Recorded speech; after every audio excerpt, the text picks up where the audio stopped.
Bom dia, pessoas livres. Como vão? Tudo bem? Venho aqui depois de quase 15 dias sem o nosso Fahrenheit 451 retomar a nossa leitura do livro.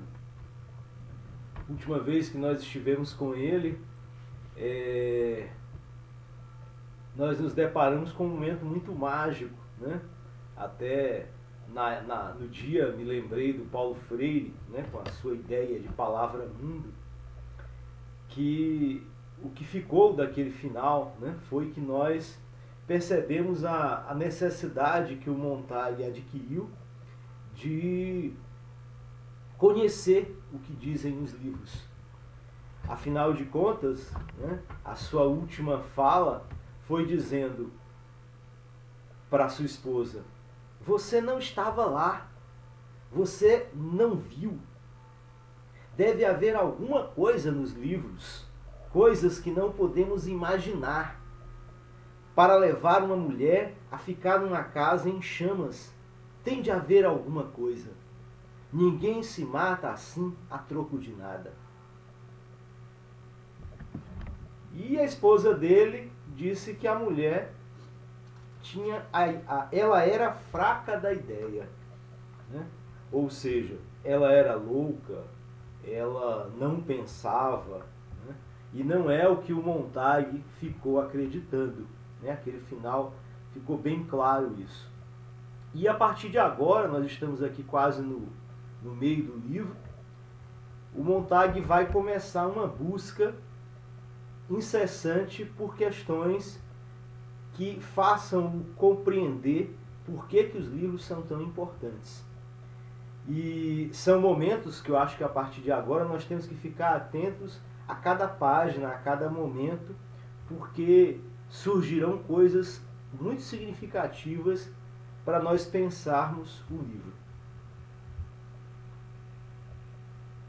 Então eu vou fazer a sequência da leitura, ficando atento a esses pontos, a esses momentos que possam ser muito úteis para a gente. E vamos lá, né? Quero dar boas-vindas àqueles que estão chegando, àquelas que estão chegando. Sempre lembrar, né? Nós temos hoje 3 playlists. Temos Este Mundo Perfeito, Fahrenheit 451, livro de hoje,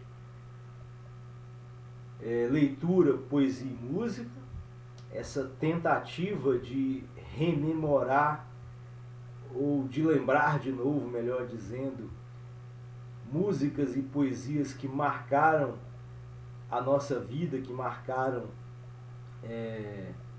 passagens do livro ou das leituras que nós fazemos nas ruas.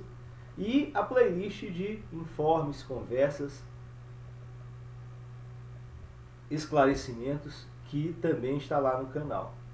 Eu espero em breve estar fazendo também uma playlist do nosso livro, né, do meu livro, Ácidos Alcalicentes. Mas isso é uma coisa para o futuro. Muito bem, vamos à leitura. Montag está agora desejando saber o que trata, o que tem em cada livro que queima. Ela era tão racional quanto você e eu, talvez até mais, e nós a queimamos.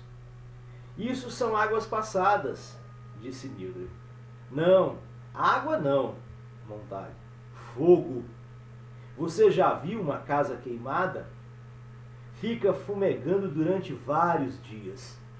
Bem, este fogo durará para o resto de minha vida. Meu Deus, fiquei tentando tirar isso da minha cabeça a noite toda. Estou ficando meio louco com isso. Você devia ter pensado nisso antes de se tornar bombeiro. Pensado? Disse ele. Que escolha eu tinha? Meu avô e meu pai eram bombeiros. Em meus sonhos, eu corri atrás deles. Do salão veio uma melodia de dança. Hoje, o seu turno é mais cedo, disse Mildred. Você já devia ter saído há 2 horas. Só agora é que percebi. Não foi apenas porque a mulher morreu, disse Montag. Ontem à noite eu pensei em todo o querosene que eu usei nos últimos 10 anos. E pensei nos livros. E pela primeira vez percebi que havia um homem por trás de cada um dos livros. Havia uma mulher por trás de cada livro. Um homem e uma mulher teve de concebê-los. Um homem e uma mulher teve de gastar muito tempo para colocá-los no papel. E isso nunca havia me passado pela cabeça.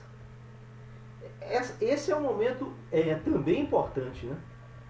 Nós percebermos, nós tomarmos conta de que a concepção de um livro, a construção de uma história, seja ela ficcional ou não, demanda uma vida, né? Demanda horas, dias, meses, às vezes anos, né? Para que ela seja posta no papel por um homem e por uma mulher. Então nós não podemos esquecer disso. Montag saiu da cama. Às vezes pode levar uma vida inteira para um homem e uma mulher colocar seus pensamentos no papel. Depois de observar o mundo e a vida, e aí eu chego e em 2 minutos, bum! Está tudo terminado. Me deixe em paz, disse Mildred. Eu não fiz nada. Deixar você em paz? Tudo bem, mas como eu posso ficar em paz? Não precisamos que nos deixem em paz. Precisamos realmente ser incomodados de vez em quando. Quanto tempo faz que você não é realmente incomodada? Por alguma coisa importante, por alguma coisa real? Pergunta Montag. E então se calou. Porque se lembrou da semana anterior e das 2 pedras brancas olhando para o teto, e da bomba serpente com o olho de sonda e os 2 homens com cara de sabão, com os cigarros se mexendo na boca enquanto falavam. Na doença da Mildred. Mas aquela era outra Mildred. Era uma mulher, era uma Mildred no fundo dessa aqui. E tão incomodada, realmente incomodada, que as 2 mulheres nunca haviam se encontrado. Montag virou-se para o lado.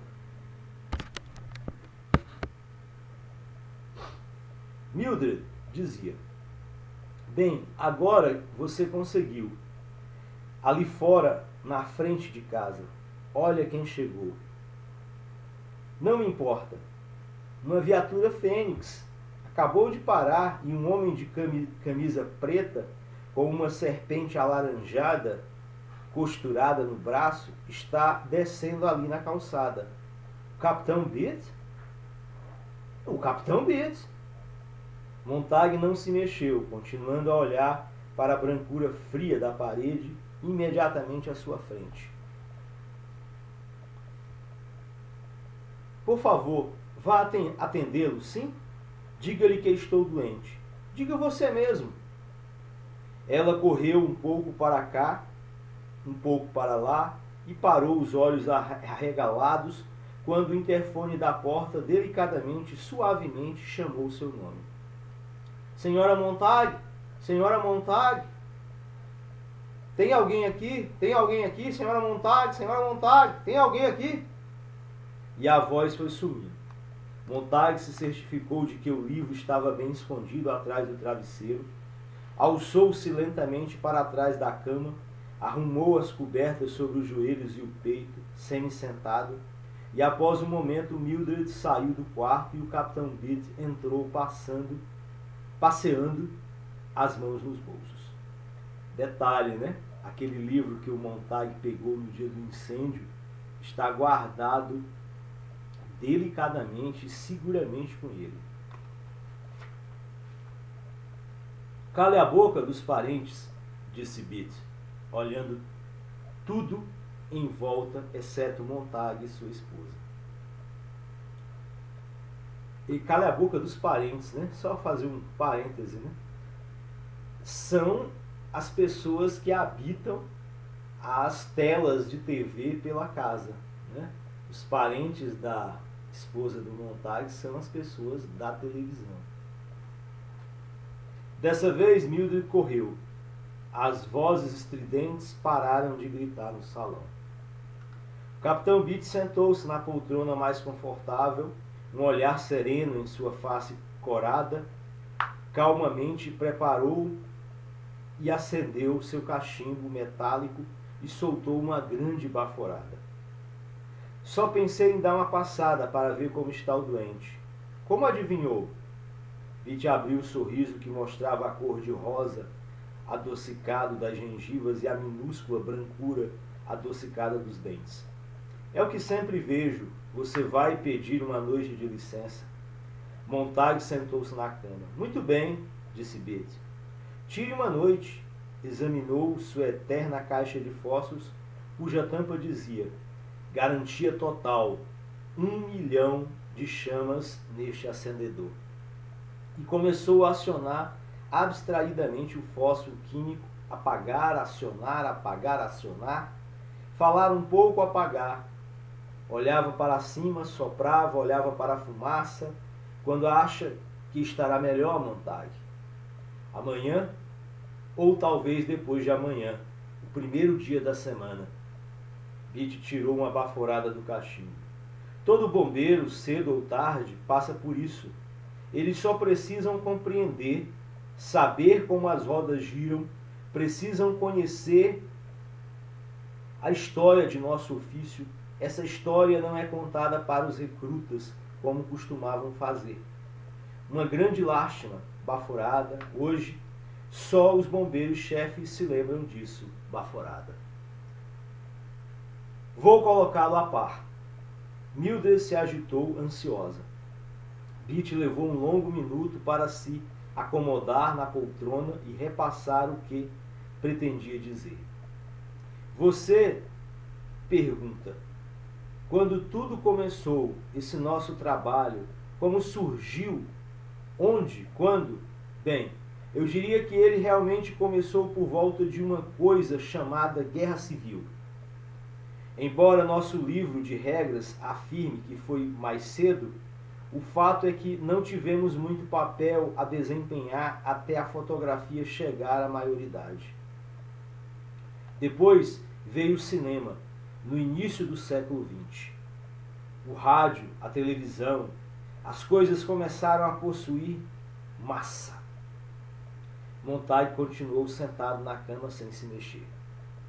E porque tinha massa, ficaram mais simples, disse Beach. Antigamente os livros atraíam algumas pessoas, aqui e ali, por toda parte. Elas podiam se dar ao luxo de ser diferentes. O mundo era espantoso, espaçoso. Entretanto, o mundo se mexeu de olhos e cotovelos e bocas. A população duplicou, triplicou, quadruplicou. O cinema e o rádio, as revistas e os livros, tudo isso foi nivelado por baixo. Está me acompanhando? Acho que sim. Beach observou o desenho da fumaça expelida para o ar. Imagine o quadro. O homem do século XIX com seus cavalos, cachorros, carroças, câmera lenta. Depois, no século XX, acelere sua câmera. Livros abreviados, condensações, resumos, tabloides, tudo subordinado às gags. Ao final emocionante. Final emocionante, disse Mildred, anuindo com a cabeça. Clássicos reduzidos para se adaptarem a programas de rádio de 15 minutos. Depois reduzidos novamente para uma coluna de livro de 2 minutos de leitura. E, por fim, encerrando-se num dicionário, num verbete de 10 a 12 linhas. Estou exagerando, é claro. Os dicionários serviam apenas de referência. Mas, para muitos, o Hamlet, certamente você conhece o título. Montag, provavelmente, a senhora ouviu apenas uma vaga menção ao título. Senhora Montague, o Hamlet não passava de um resumo de uma página num livro que se proclamava: agora você finalmente pode ler todos os clássicos. Faça como seus vizinhos. Está vendo? Do berço até a faculdade e de volta para o berço. Este foi o padrão intelectual nos últimos 5 séculos ou mais. Mildred se levantou e começou a andar pelo quarto, apanhando coisas e arrumando-as. Beat a ignorou e continuou. Acelere o filme, Montague. Rápido! Clique, fotografe, olhe, observe. Filme, aqui, ali, depressa. Passe, suba, desça. Entre, saia. Por quê? Como? Quem? O que? Onde? Em? Ui, bum, tchá. Puim, pim. Pam, pum. Resumos de resumos, resumos de resumos, de resumos, política. Uma coluna das 2 frases, uma manchete, depois no ar, tudo se dissolve. A mente humana entra em um turbilhão sob as mãos dos editores, exploradores, locutores de rádio, tão depressa, que a centrífuga joga fora todo o pensamento desnecessário, desperdiçador de tempo. Mildred alisou a roupa de cama, Montague sentiu o coração dar um salto e mais outro quando ela bateu de leve no travesseiro. Agora ela puxava seu ombro para que ele se afastasse e ela pudesse tirar o travesseiro, ajeitá-lo e recolocá-lo no lugar. E talvez gritar e arregalar os olhos ou simplesmente estender a mão dizendo: "O que é isto?" e exibir com comovente inocência o livro escondido. A escolaridade é abreviada, a disciplina relaxada. As filosofias, as histórias e as línguas são abolidas. Gramática e ortografia pouco a pouco negligenciadas. E por fim, quase totalmente ignoradas. A vida é imediata, o emprego é que conta. O prazer está por toda parte depois do trabalho. Por querer aprender alguma coisa além de apertar botões, acionar interruptores, ajustar parafusos e porcas?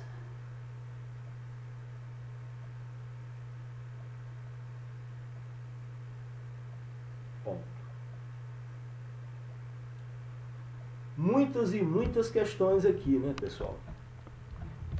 Depois que o capitão do Montague chega na casa dele, a primeira coisa que ele tenta fazer é dissuadir o Montague sobre a sua profissão. Né? Ou seja, convencê-lo de que a sua profissão faz sentido. Isso acontece na maior parte de todas as profissões. Né? Nós deveríamos ser educados para levar as nossas profissões ao extremo, né? Ao extremo da utilidade humana. Ou seja, toda profissão, independente de qual seja, ela deveria servir ao humano. Né? Fazer as pessoas melhores, tornar as pessoas mais agradáveis, mais gentis, mais comprometidas, mais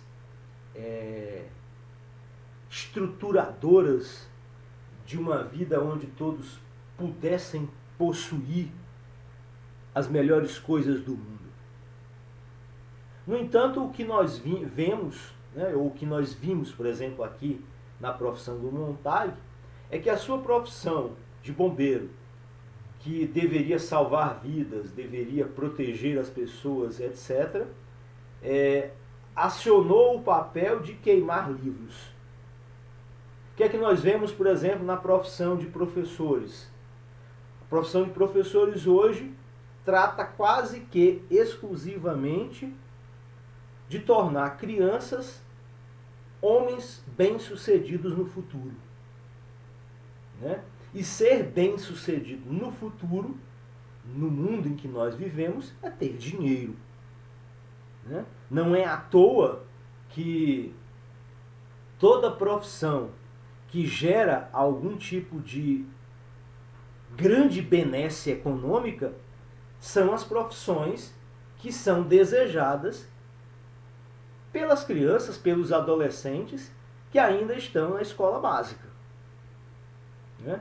E muitas vezes, se não na maioria das vezes, quando crianças e adolescentes não conseguem embarcar ou não conseguem acesso a essas profissões que garantem benesses financeiras volumosas,